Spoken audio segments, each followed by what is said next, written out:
Madod at samahan mo ulit ako dito sa ating garden at ikukontinue nga po natin ito nga pong paglagay ng tali o yung gagapangan nga po nitong mga ampalaya paibabaw nitong ating nga pong balag. Siyempre, muli nga po tayo narito at gamit nga po itong ating istro na nga lang po ating gamit at wala nga po tayong mahabiling nylon so pwede na yan para tumibay nga po itong mga kawayan na nakatusok nga po ay lalagay natin ng tali iyan. Ito nga pong istro ang ating gagamitin. Kaya naman halika at uumpisahan na nga natin ang ating nga pong pagtali. Tatapusin na nga po natin itong paglalagay nga po ng tali dito nga po sa ating ampalaya. Gawa nga po ng napakabilis nga po silang gumapang o humaba. Kaya naman ilalagyan na natin sila ng tali. At para naman makagawa pa tayo ng ibang bagay o makatanim pa tayo ng ibang gulay dito nga po sa ating garden. Nung nagtanim nga po ako ng mga gulay dito nga po sa ating garden ay hindi na nga po ako gumamit pa ng kahit na anong fertilizer. Kasi sabi ko lagi naman umuulan ay yun nga po ang magsisilbing pampalambot ng ating nga pong lupa. Kasi kapag ginamitan ko pa po ito ng fertilizer ay may tendency po na maluto itong ating nga pong mga tanim. Lalo pa at madalas nga po ang pag-ulan-ulan dito nga po sa aming lugar.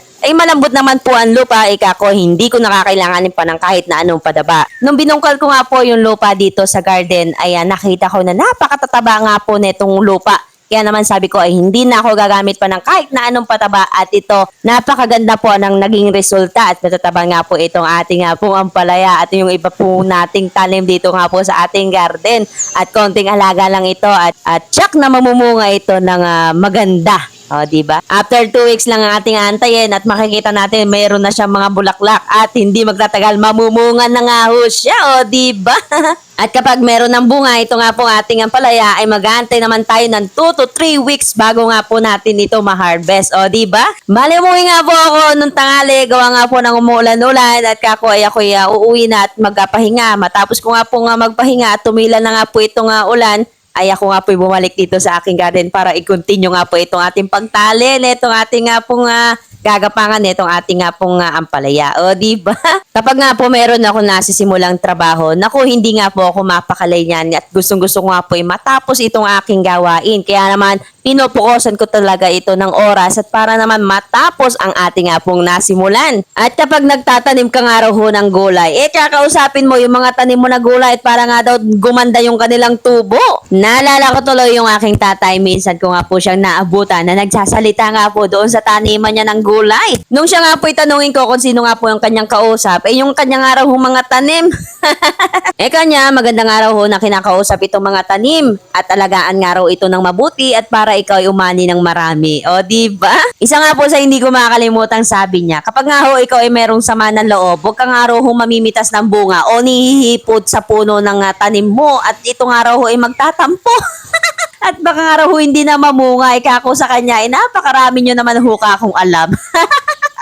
Ilan sandali pa nga po lumipas, yan nga po tumating itong aking pamansa at ako nga po inaaya niyang umuwi. Gawa nga po ng hapon na. Ito nga po pala yung tanim natin dito sa ating garden. Bagamat maliliit pa nga po yung iba pero hindi magtatagal. Yan nga po ay lalaki at lalago ang mga tanim na gulay dito sa ating garden. At ito nga po, tapos na nga po yung gapangan niya sa ibabaw na itong ating mga ampalaya at tinatalian ko nga po yan dito sa paakit naman po para tumibay naman itong mga tinusok na kawayan para meron naman po silang gagapangan pa ibabaw. O, diba?